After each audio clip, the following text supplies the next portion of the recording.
Seja bem-vindo para mais uma live no canal Maria Belintani. É um prazer receber você aqui para nós conversarmos a respeito de assuntos muito importantes, assuntos que dizem respeito à educação. É a educação local, a educação do país, a educação como um todo e que faz parte da nossa vida. O nosso canal, ele foi feito especialmente para você que deseja ter informações atualizadas sobre educação, que deseja entender como se dá o conhecimento científico e como esse conhecimento científico ele pode transformar praticamente a nossa vida, tanto pessoal como a nossa vida profissional, né? Especialmente as professoras. Então é um canal é um canal amplo, né? E que também conta com a minha especialidade, que é justamente o fato de eu trabalhar com educação econômica. E o que é educação econômica? Educação econômica é aquela que trabalha com educação financeira e para o consumo. E hoje, o tema, ele tem tudo a ver, né? Tem tudo a ver conosco, com a nossa vida, com as nossas práticas diárias a respeito de consumo, a maneira que nós pensamos, né? Sobre a vida, né? Pensamos sobre a vida. E para isso a gente está recebendo a nossa queridíssima Maria Cristina Munhoz. Já mandei o convite para ela. Ela é, ela é de Bragança Paulista. Cadê a Maria Cristina? Ela está entrando. Enquanto isso, eu vou apresentando ela. Ela tem um currículo muito interessante. Ela é mestre, ela é idealizadora da Baquara Educativa. Em janeiro, ela esteve aqui conosco falando sobre ensino híbrido. E o ensino híbrido é aquilo que a gente está atormentando a nossa vida. Mas o tema de hoje são as questões ambientais, né? Ela também é professora da rede municipal de Bragança Paulista, é ativista ambiental. Ela tem experiência, então, quando ela fala do trabalho com os alunos, a gente está falando de uma pessoa que tem experiência de 21 anos no ensino público.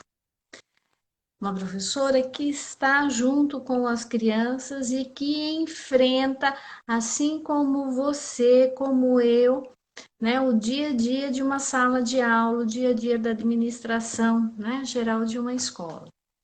Ela é pedagoga, bióloga, ela tem uma rica experiência em formação de professores, ela trabalha com um curso de graduação e ela também compõe o banco do Sistema Nacional de Avaliação do Ensino Superior, do INEP. Né? Olha só que legal essa experiência. E o que é muito legal.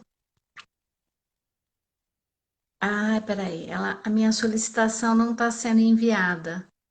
Eu vou chamar você então. Entrar ao vivo com Maria Cristina. Entrar ao vivo com Maria Cristina. Vamos lá ver se dá. Eu estou te chamando agora. Oba! Agora deu. É... Ufa! Meu Deus, ufa! Parece que a coisa de vez em quando enrosca, né? Pois é, vai bem, vai bem, vai bem, mas isso aí é a tecnologia, né? É, Às vezes a gente usa as ferramentas e dá umas pequenas paradas cardíacas na gente em alguns momentos, né? ai, com certeza. Bom, eu estava falando a respeito do seu currículo, né? E ia comentar agora que você foi professora de destaque no estado de São Paulo na 10ª edição do Prêmio do Professores do Brasil, conferido pelo Ministério da educação. E é integrante do time de autores de ciências, né? Time de autores de ciências, é um grupo, tá, gente? É elaboradora de material didático para a revista Nova Escola, que há muitos anos contribui significativamente para a melhoria da educação no Brasil. E a Maria Cristina, ela também é escritora, né? E ela tem um livro, e eu não li o livro inteiro, mas eu consegui dar uma olhada significativa, e ela traz elementos muito interessantes a respeito dessa maneira que a gente pensa a sustentabilidade. O que eu queria colocar para você, Maria Cristina, logo de imediato, é um agradecimento muito grande de você estar novamente aqui com a gente, né? A nossa última live, ela teve assim uma repercussão muito grande. Eu fiquei extremamente feliz e isso significa que muitas pessoas puderam ser beneficiadas com isso. Às vezes as pessoas não podem assistir a live no momento, mas a gente sabe que elas acessam depois porque elas ficam sempre disponíveis, né? Uhum. E esse agradecimento, seja bem-vinda. E eu já queria, assim, de imediato, colocar uma coisa para você em relação ao seu livro, né? Que eu gostei muito, né? Principalmente quando você fala que um dos principais aspectos de pensar o meio ambiente é você pensar na equidade, né? Uhum. Entre outros tantos aspectos que você comenta no livro é a questão da equidade. E eu fico, às vezes, um pouco preocupada, porque eu me aposentei quando deu 25 anos de magistério. E durante todo esse tempo que eu estive em sala de aula, na direção, na coordenação, eu não me lembro de um ano sequer que a gente não tenha conversado a respeito de sustentabilidade, da importância da água, da sustentabilidade. Mas eu percebi que ao longo desse tempo parece que o assunto ficou tão batido, tão. é, Nossa, mas de novo nós vamos trabalhar isso. Quando eu ouvia isso, eu ficava ligeiramente incomodada. Hoje eu já fico extremamente incomodada. É que, na minha humilde opinião, é que se de novo a gente tem que falar de sustentabilidade, é porque o ser humano ainda não mudou muito em relação aos seus hábitos de consumo e a maneira como ele encara, né, essa questão da sustentabilidade. Eu estou Uhum. certo com esse incômodo? Então, antes de responder sua pergunta, né, eu agradeço mais uma vez o convite. Para mim é uma satisfação fazer parte aqui das suas lives, super assistidas, um super ibope aí que você tem aqui nas redes sociais, no Instagram, né? Então, muitíssimo obrigada por me convidar para compartilhar esse espaço aqui com você, né? E isso que te incomoda, a mim também me incomoda. Isso é uma questão muito real, né? Eu vejo que num primeiro momento, falar sobre meio ambiente para algumas pessoas era uma questão mais de moda. Ah, isso aqui que está em moda agora, então a gente vai falar sobre isso, né? E aí passou-se a repetir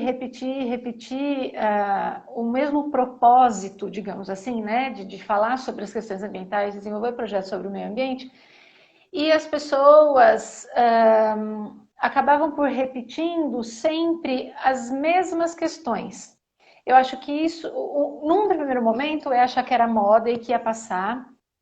Depois percebeu-se que, peraí, mas essa moda fica voltando, voltando, né? Então, e as pessoas não têm conhecimento, não têm profundidade. A questão, às vezes, nem é profundidade, né? A maior parte dos professores que se formaram não tiveram educação ambiental na sua formação. Porque a educação ambiental, ela é relativamente nova, né? Por que eu digo que ela é relativamente nova? Porque a nossa Política Nacional de Educação Ambiental é de 1999.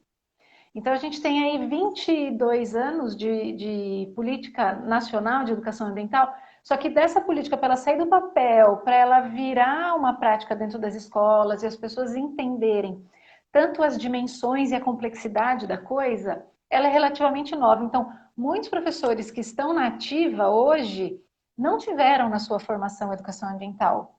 E assim como eu, quando era criança, eu aprendia que a água era insípida, inodora, incolor, um solvente universal, ponto.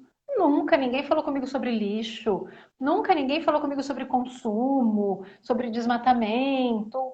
Não, né? Então, ah, existe um vácuo muito grande, né, no que se refere à formação dos professores para trabalhar com educação ambiental. Por ter esse buraco aí, né, acaba sendo muito repetitivo. As pessoas falam e abordam dentro dos projetos e das práticas de educação ambiental alguns discursos e algumas coisas que elas estão repetindo há tanto tempo, por não ter oportunidade muitas vezes de conhecer outras possibilidades para a gente ampliar o trabalho com o meio ambiente, né? E aí elas se sentem repetitivas.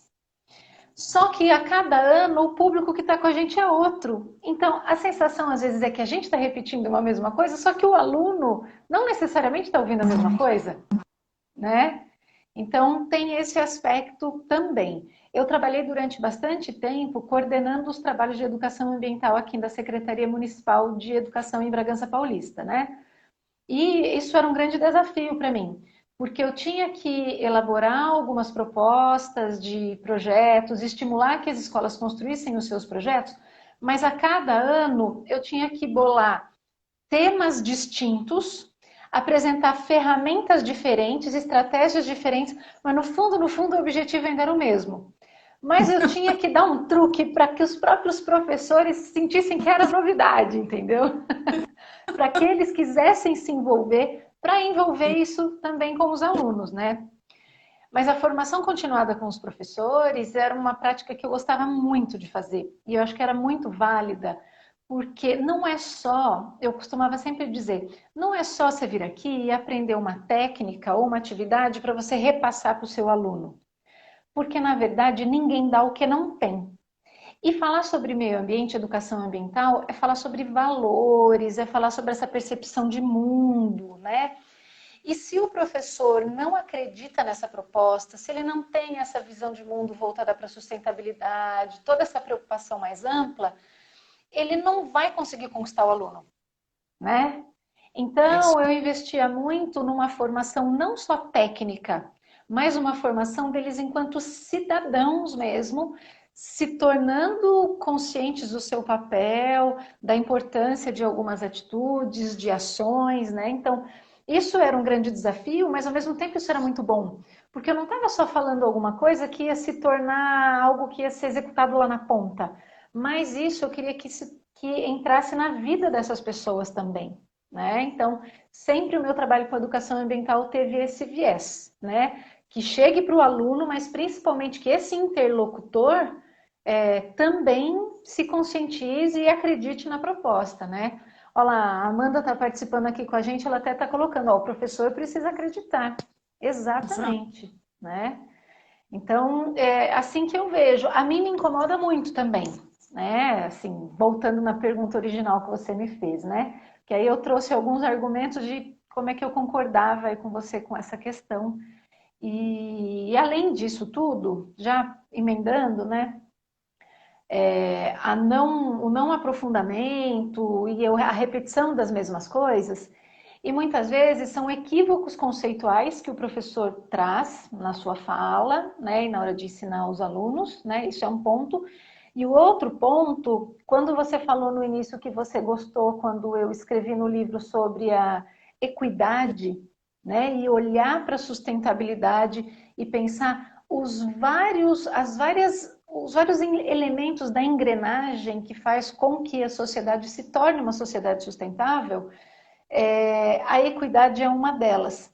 Só que, e aí, equidade, porque assim, quando a gente pensa na questão de sustentabilidade, muitas vezes se pensa só no tripé, meio ambiente, sociedade e economia. Só que para a gente ter uma sociedade sustentável, existem muitos outros elementos que estão entremeados aí, que são as questões dos valores, a questão da ética, a questão da cultura, a questão da justiça social e econômica, né? Então, como que nós vamos falar de sustentabilidade num cenário de pobreza extrema? Então, não dá para ser sustentável. Então, assim, eu até costumo dizer, viu, Maria, que assim, não adianta a gente vir com o discurso de vamos plantar uma muda de árvore, vamos pintar essa parede aqui de verde, ou vamos reciclar o nosso lixo. Mas em nenhum momento você está falando sobre desigualdade social. Em nenhum momento você está falando sobre preconceito, sobre violência. E um ambiente sustentável não é um ambiente só onde necessariamente você tem o verde, né? O ambiente sustentável é aquele ambiente saudável para o desenvolvimento da vida, né? O desenvolvimento pleno da vida, né? E aí o conceito de meio ambiente, às vezes muito atrelado a questões naturais só, faz com que as pessoas só fiquem pensando lá no bichinho, no mico-leão, na árvore. Isso é também meio ambiente, né? Mas o preconceito, a desigualdade, a pobreza, a violência, tudo isso também é pensar no ambiente saudável, né? Que é esse meio ambiente do meu entorno, né? Você sabe que não faz muito tempo eu estava procurando organizar uma questão econômica para poder problematizar, né? E aí eu me lembro que eu me deparei com uma reportagem meio antiga, inclusive. Eu não lembro os detalhes, mas você vai conseguir entender o princípio. Na África, uma população extremamente de uma determinada região, extremamente carente, os rinocerontes de negros estavam sendo extintos. E aquela comoção mundial a respeito da extinção desses rinocerontes. Só que aquelas pessoas que ali viviam, além de permitir caçar os rinocerontes, elas faziam parte da caçada, que era feita um dos objetivos por esporte e outros culturais, porque o chifre do rinoceronte era poderoso para algumas práticas, enfim. Não é possível salvar um rinoceronte, uma espécie de extinção, quando a vida humana não é considerada.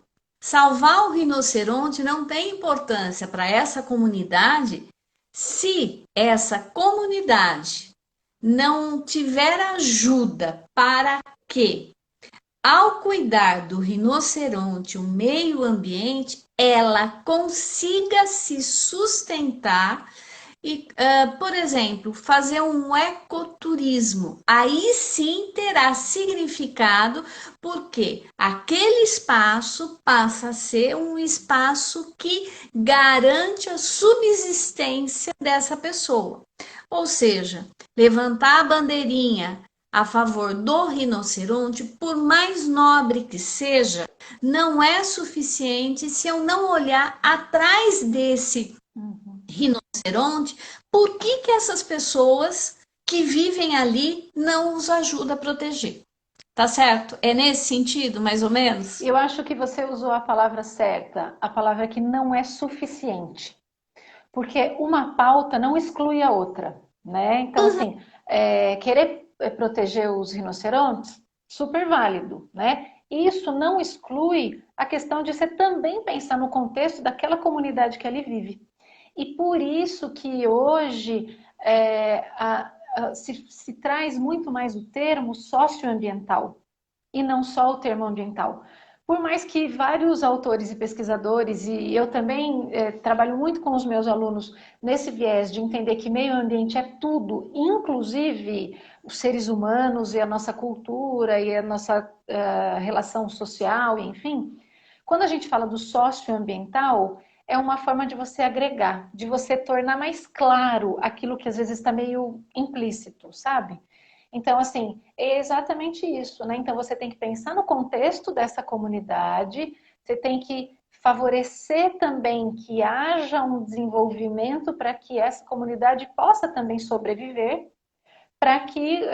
E aí entra a questão do equilíbrio, né? Então, o equilíbrio entre esses diferentes ecossistemas, né, acaba sendo chave, né, nesse contexto. Então, uma pauta não exclui a outra, mas não dá para a gente pensar só quadradinho, né? Do tipo, vamos pensar só na proteção da floresta e a comunidade que ele vive, né? Qual que é o contexto que essa comunidade vive? Qual vai ser a política pública ou a estratégia de apoio? Ou vamos entender qual é a realidade dessa comunidade, né? Então, isso é essencial, né? Aí vem a essência do socioambiental, né? Exatamente. Essa situação me chamou muito a atenção, né? Porque tudo bem, 25 anos atrás, talvez a gente nem tivesse nem pesquisa, nem estudo, nem trabalhos nessa área, 30 anos atrás, aliás, mais até. Porque a gente vai evoluindo e tentando compreender o mundo nessa abrangência maior que ele, como você disse no início, ele é uma engrenagem, né? São os Uhum. animais nacionais, esses outros animais pensantes que somos nós, e todo um sistema de vida que você precisa também sustentar para poder se autossustentar.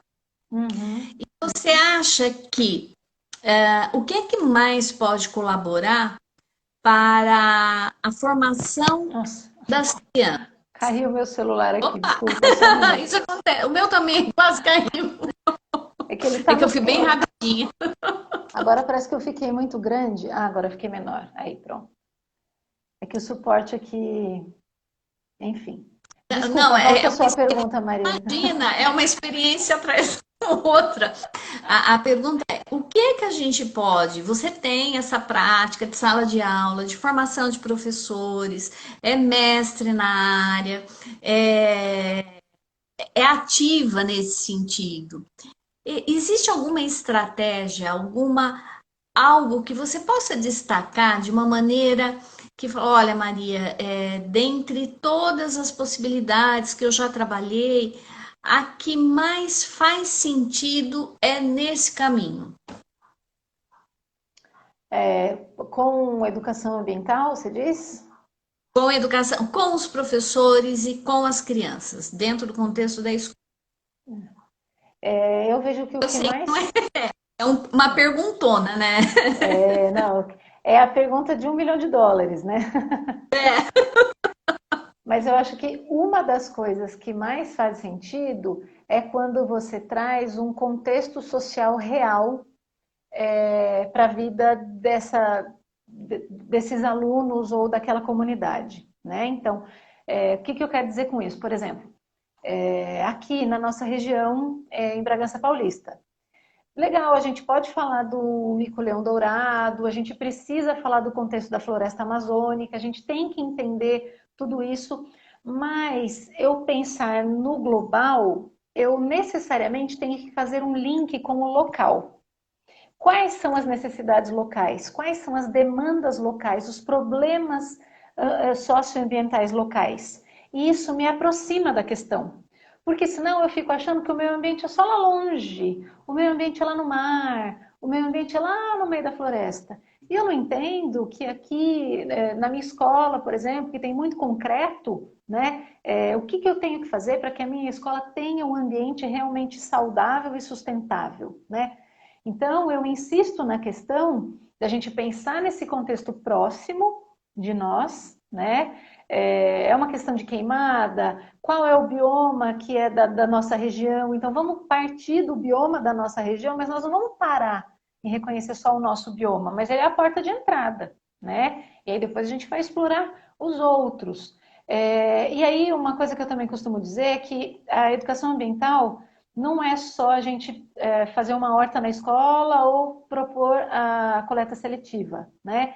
E todo mundo dentro da escola está um falando mal do outro, aluno não está respeitando o professor, as paredes do banheiro estão todas rabiscadas, as carteiras estão todas rabiscadas, né? Ah, mas isso é meio ambiente? Sim, porque o meio ambiente é a nossa qualidade de vida.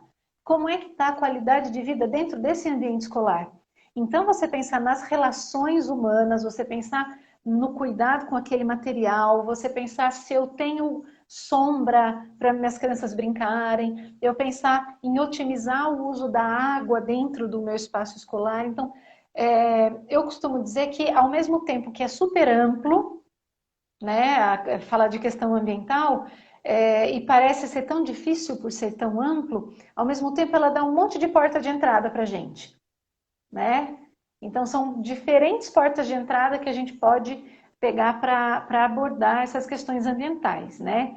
E agora que a gente está chegando aí perto do Dia Mundial da Água, na semana que vem, do dia 22 de março, volta-se a questão para tratar sobre a água, né?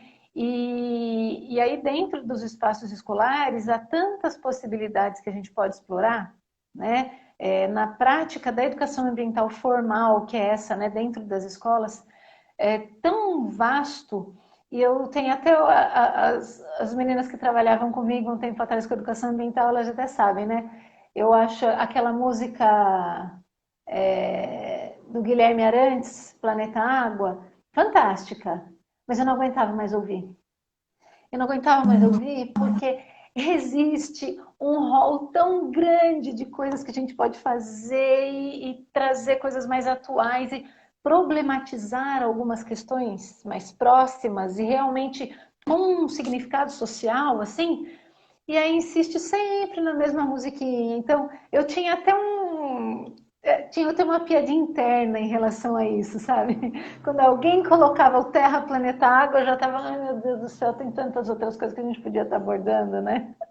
Então, Eu também assim, cansei, eu também cansei da música, muito. não é?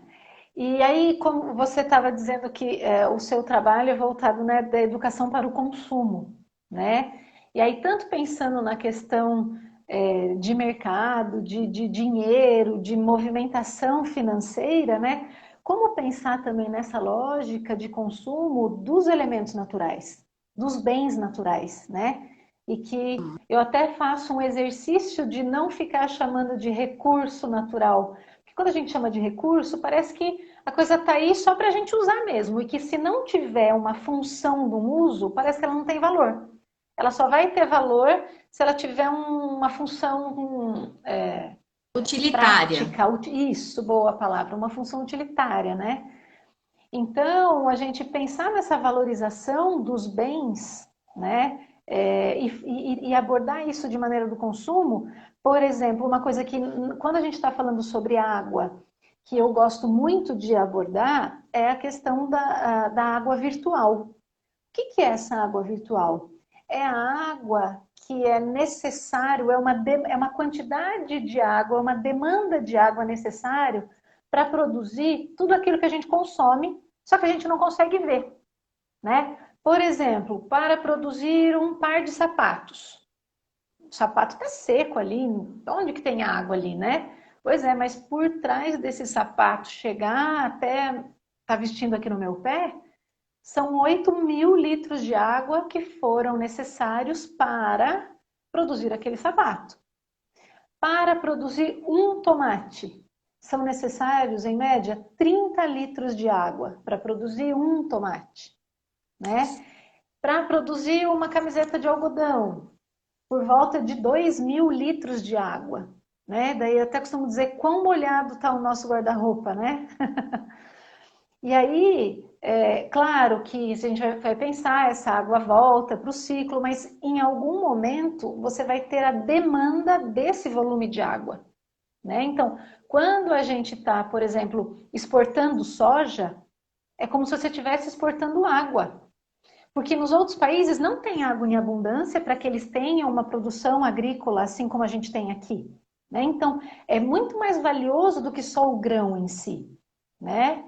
Então, quando a gente até costuma brincar com os alunos, né? Ah, tá na promoção o tomate. Daí vai lá e compra 2 kg de tomate porque tá na promoção. Só que ali naqueles dias você não vai conseguir consumir os 2 quilos de tomate. Daí você vai jogar um monte fora. Quando você está jogando tomate fora, você está jogando água fora. Toda aquela água que teve aquela demanda para a produção, né? Então, eu vejo que esse é um caminho, por exemplo, para a gente começar a problematizar a questão da água. Que não é só fechar a torneira e tomar banho rápido, mas são as suas práticas de consumo também ligadas a esse consumo consciente dos elementos naturais, né? Então, acho que Se a nesse gente sentido que a gente traz, desculpa só, traz esse contexto social real da coisa, assim, bem próxima do aluno, e para ele entender que é muito mais do que só a água que sai da nossa torneira, né? Desculpa, Maria. imagina, considerando, eu é que peço desculpa, considerando isso que você está falando, Maria Cristina, o que eu penso é assim, por exemplo, o papel. Quer coisa mais banal hoje em dia do que um pedaço de papel, uma folha de sulfite, um caderno que você não utiliza até o fim? Quanto necessário de água para produzir uma folha de sulfite? Não é, 100 ml. Não é, se não me engano, são 1.000 litros. Eu não me lembro. É uma coisa exorbitante, porque o papel É, consome muita água, certo? sim, sim. É. E aí a coisa está na nossa mão e o papel ele é descartado de uma maneira inconsequente por professores, por alunos, porque não vem essa água, entre aspas, né, invisível Uhum, que e aí você vem esse cotidiano, o que, que é produzido, o que não é, é um raciocínio pouco comum da gente encontrar nas escolas, muito pouco uhum. comum. É. E aí a gente tem, é um raciocínio pouco comum, e a gente vê que, infelizmente, a prática da educação ambiental nas escolas, porque quando a gente fala de educação ambiental, assim quando a gente fala de concepções de educação, por exemplo, parece que é tudo uma coisa só. Coloca todas as práticas dentro do mesmo saco e fala, olha, isso aqui é educação ambiental, né? E não é. Por exemplo, a educação ambiental feita pelo projeto Tamar, ela tem um foco na conservação daquela espécie. A educação ambiental feita dentro de uma comunidade, ela tem um foco. A educação ambiental feita dentro de uma escola, ela vai ter um outro foco. São vieses, inclusive pedagógicos diferentes, né? E eu costumo dizer que até alguns autores já fizeram uma análise sobre isso e foram identificadas mais de 17 correntes de educação ambiental diferentes, para você ter uma ideia. 17 correntes diferentes, né? E essas 17 correntes, alguns autores conseguem organizar essas correntes em dois grandes blocos. Num bloco de educação ambiental mais crítica e transformadora, e um outro bloco de educação ambiental mais comportamental e conservadora. Então, essa educação ambiental que a gente costuma ver com mais frequência é essa educação ambiental que se encaixa no perfil dessa proposta mais conservadora e comportamental, que é aquela: fecha a torneira, toma banho rápido, joga o lixo no cesto certo, né? E ela está muito focada em moldar comportamento das pessoas, né? Mas sem necessariamente que a pessoa entenda por que, que ela tem que ter aquele comportamento. Então você Entendi. só mecaniza, né, esse comportamento, você não problematiza. E a partir do momento que você não problematiza, você não entende o porquê. Você não entende onde mora o problema, né? Então, quando a gente está falando aqui do consumo da água, por exemplo, o ponto de partida para qualquer trabalho que se pretenda que a pessoa realmente entenda o problema e que não seja uma coisa só mecânica e que depois ela pare de fazer, mas sim que isso fique internalizado, é a gente entender quanta água tem no mundo. Porque a gente abre a torneira, né, Maria? Água fácil. A gente olha para o globo terrestre, tudo azul. Imagina, gente, é muita água, né? Só que aí se a gente vai parar para pensar, como é que essa água está distribuída? Como é que ela está dividida, né? Aí, se não tiver esse ponto de partida, eu acho que está fadado a não ter sucesso os projetos de educação ambiental. Quer entender que tudo isso que a gente está vendo de água no globo terrestre, 97% é água salgada. Você não vai pegar água salgada para molhar a plantação. Você não vai pegar água salgada para fazer sua higiene. Não vai, não pode, né? Dos 3% que sobra, estou arredondando valores, tá, Maria? Desses Tá, não. 3% que sobram de água doce, 2% formam as geleiras, Polo Norte e Polo Sul. Sobra apenas 1% de água doce para todos os seres vivos do planeta Terra utilizarem. Então, quando a gente pensa que de toda a água que a gente vê, é apenas 1% que está disponível para a gente consumir, como água doce potável, e aí quando a gente começa a pensar na água poluída, na contaminação, a gente já vai diminuindo essa porcentagem da potabilidade da água, né? Aí as pessoas começam, nossa, mas parece que eu não sabia que era tão pouco. Nossa, então acho que é por isso que a gente tem que prestar atenção, né? Então, num aspecto global, mesmo o Brasil, que é a gente é um dos países que mais tem água doce no seu território. Cerca de 12% de toda a água doce do mundo está no território brasileiro. A gente tem uma abundância de água doce. Isso. Por isso, a gente também tem alguns hábitos que não são tão legais, né? Só que Não são bons. ao mesmo tempo que a gente tem muita água doce no Brasil, como é que essa água está distribuída nas diferentes regiões? Por exemplo, se a gente for pensar na quantidade de água que é disponível em determinada região e na quantidade da população dessa região, a gente começa a ver o que a gente chama de desequilíbrio entre demanda e oferta de água. Por exemplo, a região norte do país tem muita água, só que a quantidade de população que ali vive são poucas pessoas. Quando a gente vem para a nossa região, que é a região sudeste, por exemplo, a gente tem apenas 6% de toda a água do Brasil. Só que aqui vive 44% da população. Então, o desequilíbrio entre a oferta de água e a demanda é muito grande, né? E é essa lógica que a gente tem que pensar, né? Nós tivemos, alguns anos atrás, um problema seríssimo de escassez de água. E está Sim. batendo a nossa porta um problema semelhante a esse de novo, né? E é nesse sentido que a gente tem que entender que a questão da água é um problema global, quando a gente pensa nessa distribuição da água de maneira geral, né? Ela é um problema nacional, quando a gente pensa que nós temos muita água no Brasil, só que a sua distribuição, para pensar oferta e demanda, está totalmente desequilibrado. E ela acaba sendo um problema regional para nós aqui, Bragança, Campinas, região da Grande São Paulo, porque a água do sistema Cantareira, que vai abastecer cerca de 14 milhões de pessoas na Grande São Paulo, é uma água que nasce aqui na nossa região, a maior parte das nascentes. E antes de existir o sistema Cantareira, ela vinha para a bacia PCJ e abastecia Campinas, Americana, Piracicaba. Só que a água desta região, lá na década de 70, foi desviada para abastecer a Grande São Paulo. Então, quando a gente fala, por exemplo, da transposição do Rio São Francisco, de transposição de água, na nossa região nós tivemos um cenário de transposição também, que era a água que abastecia aqui o interior, né, de São Paulo, que é a nossa bacia PCJ, dos rios Piracicaba, Capivari e Jundiaí.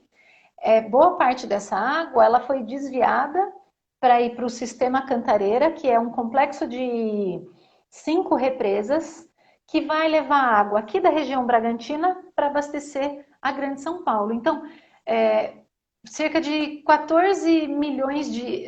não, na Grande São Paulo são 9 milhões e mais 5 milhões aqui na região de Campinas e da nossa bacia. Então, pense, gente, ó, 9 milhões de pessoas lá em São Paulo, quando abrem a torneira, é água daqui. A gente já fez um trabalho de educação ambiental por muito tempo, de que Bragança não seja só reconhecida como a terra da linguiça, mas sim que a gente seja reconhecido como terra, nós somos produtores de água. A nossa região, Bragança, Extrema, Joanópolis, Pinhalzinho não, desculpa, Piracaia, Nazaré Paulista, Atibaia, toda essa região, ela tem uma identidade forte que nós somos produtores de água. Por isso, pensar na questão ambiental aqui é tão importante, né? Então, por exemplo, nós temos um projeto da APA, uma grande APA, que está sobrepondo até outras APAs que já existem aqui na região, e aí saiu o plano gestor dessa grande APA agora. Eu esqueci o nome... Eu não vou cometer o erro de falar o nome dessa APA e ser errada, mas enfim. É um plano gestor de uma grande APA que está se formando. E foram anos de estudo, anos de reuniões. Nós participamos ativamente das reuniões aqui.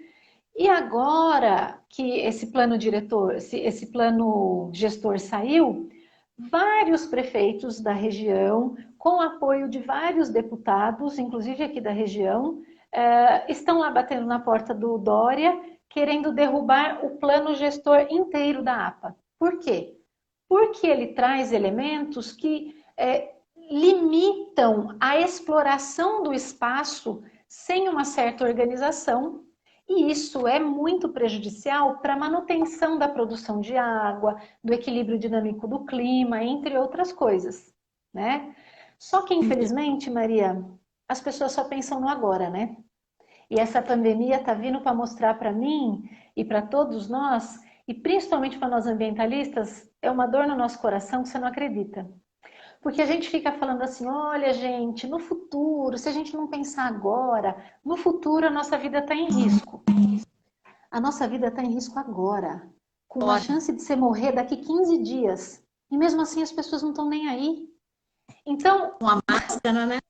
Minimamente. Com a máscara, aglomeração, enfim, né? Então, eu embolei toda aqui, não sei se vocês estão acompanhando o meu raciocínio. Sim. Mas o que eu quero... eu só queria colocar as pessoas que estão aqui, que a APA é a Área de Proteção Ambiental. Tá? E PCJ é um conglomerado de cidades, né, que há muitos anos também, eu acho que mais de 20 anos, 30 anos mais ou menos, que é para cuidar desse aquífero, né? Piracicaba, Sumaré. Recursos hídricos da nossa região, né?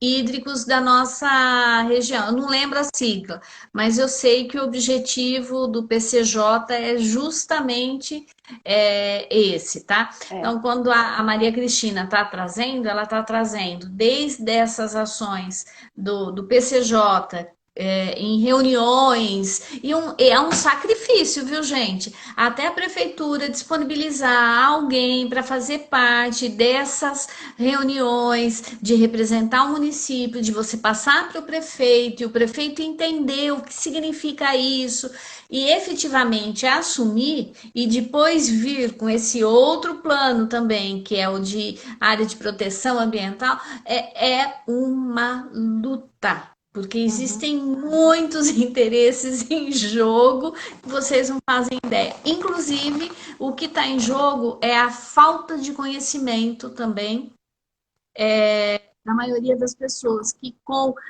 explicações simplórias, da mais tênue argumentação científica, acaba convencendo, né, pessoas que têm representantes políticos nossos que deveriam assumir isso como responsabilidade. Então, eu acho que nesse sentido, né, fazendo um resumão, eu acho que é exatamente nesse sentido que você, enquanto ambientalista, fica triste, porque a gente não está nem preservando a nossa vida imediata no momento de pandemia e nem vai pensar no futuro do que vai acontecer com a água e outras coisas mais. A sensação que eu tenho assim que quem se sensibiliza e é responsável, quem está sendo responsável agora na pandemia, também é aquela pessoa que vai se sensibilizar e se precisar mudar algum hábito para proteger o meio ambiente, ela vai fazer, né? Mas a gente vê que existem muitas pessoas que não estão nem aí. E, infelizmente, isso também é um exemplo para as crianças, para os jovens, né? Então, são exemplos Uhum. errados e, nossa senhora, tem hora que dá um desânimo na gente, né? Dá, dá. Mas, enfim. Ô, Amanda, a APA, eu não sei se você entrou agora ou não. A APA é a área de proteção ambiental. Então, a Cristina estava falando exatamente isso, essa preocupação, essa desarticulação política que demorou 30 anos para ser organizada e alguns prefeitos agora estão em busca do governador para, digamos que, flexibilizar algumas coisas. É. E então aí falta uma visão, né, de longo prazo, de sustentabilidade para a região, né? Porque isso pode afetar diretamente tanto a nossa região aqui no interior de São Paulo, mas principalmente para a produção de água que vai abastecer a Grande São Paulo, né? E essa água que é da nossa região, ela abastece o primeiro PIB do Brasil, que é São Paulo, e o quinto ou sexto PIB do Brasil, que é a região de Campinas, né? E o segundo PIB de São Paulo, que é a região de Campinas. Então, se houver um problema aqui de não preservação das matas e das florestas e das matas ciliares, e ficar saindo um monte de condomínio, e permitir que se plante eucalipto e monocultura em várias regiões aqui, é preservar essa manutenção da produção de água a médio e longo prazo. Isso é um problemão, né? Então, já não se pensou nisso num tempo atrás, e agora que a gente tem o conhecimento científico que poderia proporcionar que a gente pensasse sobre isso, a gente não pensa também, né? Então, veja quanta coisa que os professores poderiam estar levando para a escola para discutir com os alunos, né? Pois E é, aí fica no fecha a torneira e fecha a torneira, né? é, e, e olha, gente, eu não quero fazer uma crítica, mas eu vou fazer uma crítica. Sim, senhores professores, eu sei que é uma cultura que a gente tem dentro da escola que ela precisa ser repensada por vários motivos. Primeiro, é a questão das benditas lembrancinhas. Então, eles ficam, né, preocupados. É um puxão de orelha, assim. Eu vou me assumir. Ah, não vou ficar em cima do muro. Logo Vocês depois de ficam, você, eu vou dar um puxão de orelha também. Vai lá, Maria. por Vai lá. favor, ficam preocupados com a lembrancinha. É semana da água. Aí vocês ficam todos e recorta EVA. EVA! Era isso que eu ia EVA! falar. EVA, EVA, eu sei que tem grupo com milhares de pessoas no Facebook, fãs do EVA. Ô, gente, põe a mão na cabeça. EVA não sei nem se é decomposto. E se for É, decomposto, acho que leva 1000 anos. Se for decomposto, não é isso, Maria Cristina? é. Não, Não, eu gotinhas vou dizer para EVA, você. aqueles painéis com EVA. Ô, cara! Eu acho assim, o EVA, para você fazer um material permanente, por exemplo, vou fazer um alfabeto permanente, isso aqui eu vou usar durante 10 anos isso daqui. Beleza, use o EVA.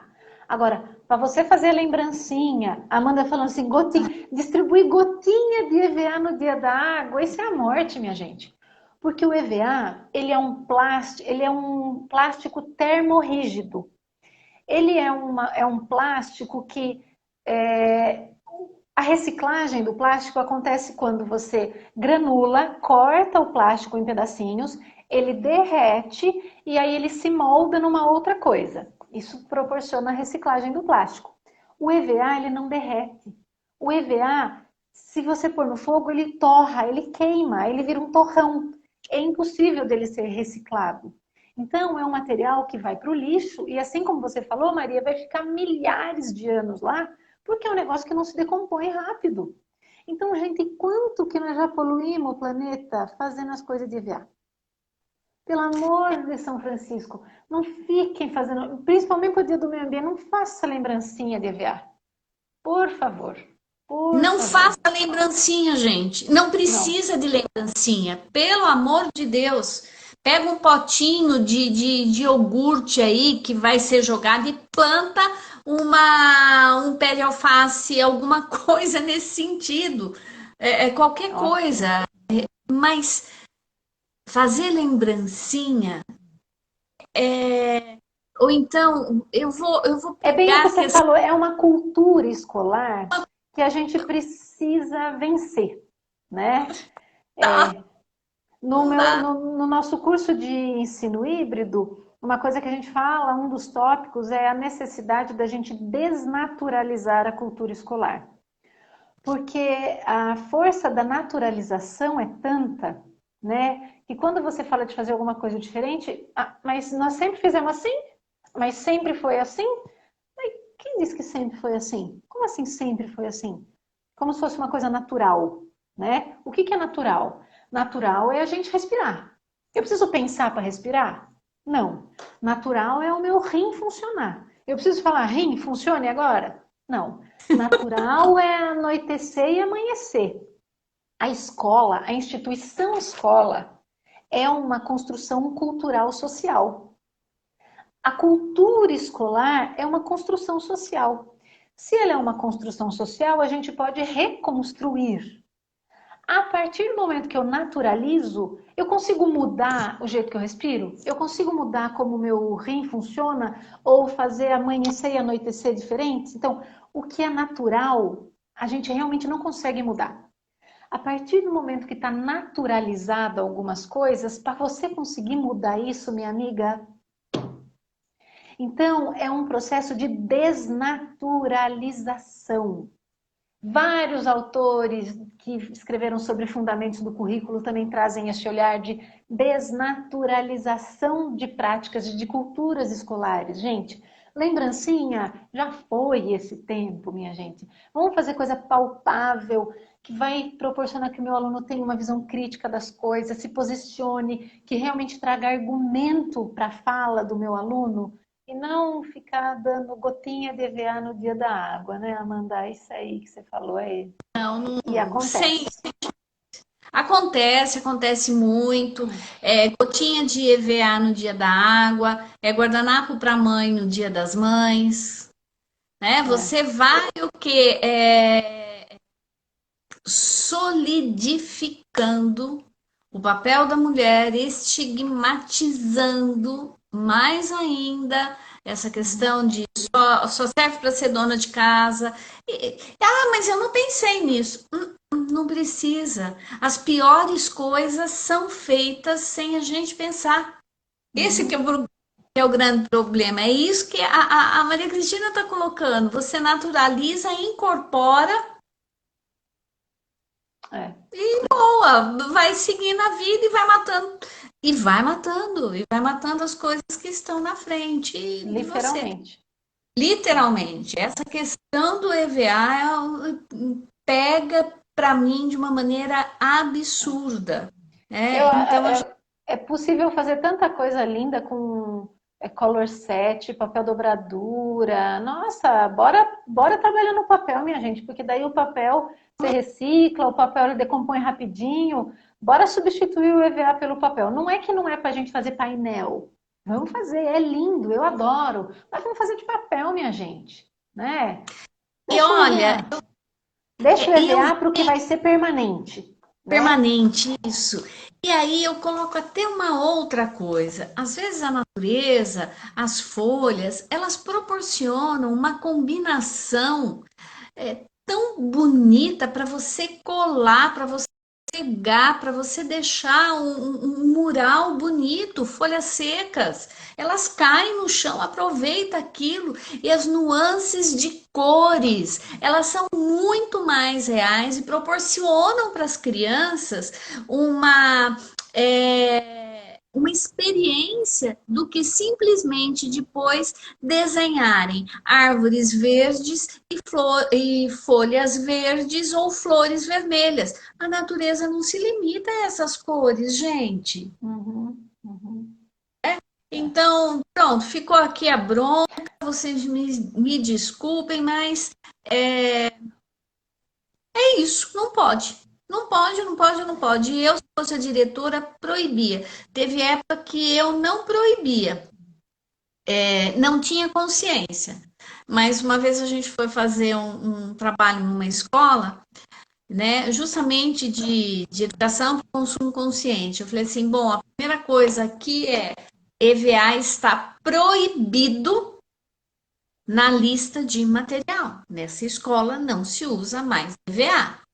Nossa Senhora, o mundo quase caiu. Mas agora ninguém mais usa. É. Pelo menos algumas almas vão para o céu, tá? São essas pequenas conquistas, né? São só essas pequenas conquistas. É, E, é. Cristina, a gente está já terminando o nosso Ai, tempo. que pena. Ah, pena. Mas e o que você poderia nos dar, já que você é ambientalista, ativista, continua na lida, de esperança? Meu Deus do céu. Difícil, né? Não, é difícil porque assim, acho que o momento é um momento que pega, né? Eu sempre fui uma pessoa muito otimista, viu, Maria? Eu sempre fui muito otimista, muito visionária e vamos que vamos, né? E essa pandemia abalou um pouco com esse meu olhar otimista, né? Mas eu acredito sim, e eu acredito no potencial de transformação de quando a gente realmente trabalha de uma maneira muito séria e muito comprometida com as crianças, né? Eu vejo o quão é importante o nosso papel, o papel da escola, para apresentar realidades diferentes da realidade que ela está acostumada a ver na casa dela e com a família dela. Porque muitas vezes é aquela realidade do desperdício ou aquela realidade do desrespeito. E essa criança, ela está normatizando esse comportamento. Quando a escola mostra para ela que esse comportamento pode ser diferente, que tem gente que age diferente, você está abrindo uma oportunidade dessa criança enxergar o mundo com uma lente que, se ela só dependesse muitas vezes daquele valor da família dela, ela não teria essa oportunidade. Então, de maneira alguma, a escola pode abrir mão e o professor pode abrir mão e dizer: ai, mas de onde vem essa criança? Eu não vou nem gastar o meu tempo para trazer esse tipo de conhecimento para ela, porque imagina, olha só, filho de quem é, ou não sei o que, onde mora, né?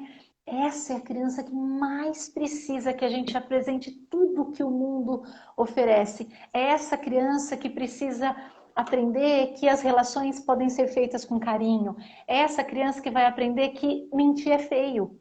Porque muitos aprendem com os próprios pais a mentir, porque os próprios pais mentem o tempo inteiro, né? Ou têm atitudes violentas com outras pessoas, ou não cuidam, não respeitam as questões ambientais, não valorizam.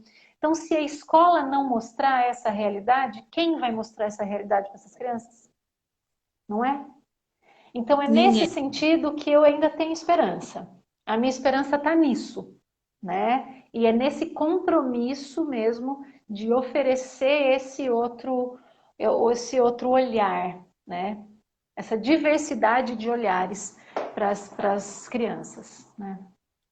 E é aquilo que você tão bem coloca no seu livro, né? A valorização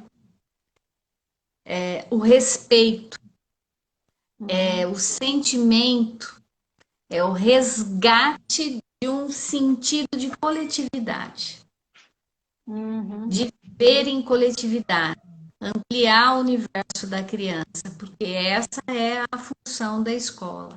E a escola é um exercício de viver em coletividade de diferentes, é, com diferentes pessoas, com diferentes realidades. E não cabe a nós julgar. Eu acho que Uhum. mosca, na mosca. Foi ótimo. É. Bom, Você que está nosso horário guardando o tempo aí, já está dando nosso tempo? né? Eu já estou dando uma olhada, 21h01. E assim, gente, Senão o Instagram derruba a nossa live, né? olha, você sabe que eu descobri uma coisa? Ele não derruba mais. Você pode fazer uma live de 1h30. Só tem Ah, um é? problema. Ah, Aham, você não consegue gravar. Sabe? Colocar no ah, GTV, você não põe. mas isso é um prejuízo, porque como você falou no começo, muita gente assiste depois, né? Exatamente. A última live, né? Essa é a referência que eu vou te dar. Mais de 170 pessoas assistiram depois. Olha que Entendeu? maravilha! Então, assim, eu fiquei, juro, realmente eu estava ficando desanimada com o público naquele momento. Aí eu passei a acompanhar e como as pessoas passam a acessar, como a internet é maravilhosa. Se eu não posso naquele momento, 8 horas da noite, eu consigo assistir em outro dia, em qualquer É. outro horário. E aí eu falei, não, gente, não tem problema, que tenha duas pessoas assistindo. Ainda assim, eu sei que o conteúdo vai ser importante depois, né? Eu acho que essa daí é a mais importante. Bom, Maria Cristina, eu espero que a gente tenha outras oportunidades para estar discutindo assuntos que são pertinentes ao universo escolar e principalmente contar com essa sua clareza de ideias e profundo conhecimento, discernimento. Foi mais uma vez um imenso prazer estar aqui com você. Eu é que agradeço e estou super à disposição. Quando você quiser bater um papo assim, é só me chamar que eu venho, com certeza. E eu quero aproveitar para convidar as pessoas também para. Eu estou fazendo essa live pelo meu perfil pessoal, mas eu convido vocês a conhecerem o nosso perfil também da Baquária Educativa, Ótimo. Baquária Educativa. A gente tem várias dicas para os professores, a gente sempre está trazendo as questões das ferramentas digitais, do ensino híbrido. No nosso site www.baquariaeducativa.com tem alguns cursos que estão abertos, cursos assíncronos, tanto de ferramentas digitais como de ensino híbrido. Vale super a pena dar uma olhada lá e acompanhar, porque a gente sempre está trazendo conteúdos nas dicas lá também, né? Eu E vou super colocar o agradeço, Maria, pelo seu Tina, convite de participar aqui na sua live. eu vou colocar para vocês tanto o site como o endereço do Instagram. Então, eu vou deixar na descrição para vocês acessarem. Né? Qualidade é informação prática para o professor e de qualidade. É nisso que a gente acredita. Tá bom? É isso aí. Um beijão. Obrigada a todo Fica com mundo que Deus. acompanhou a gente e você também, Maria. Se proteja, Tchau, né? com certeza. Até mais, gente. Tchau, tchau.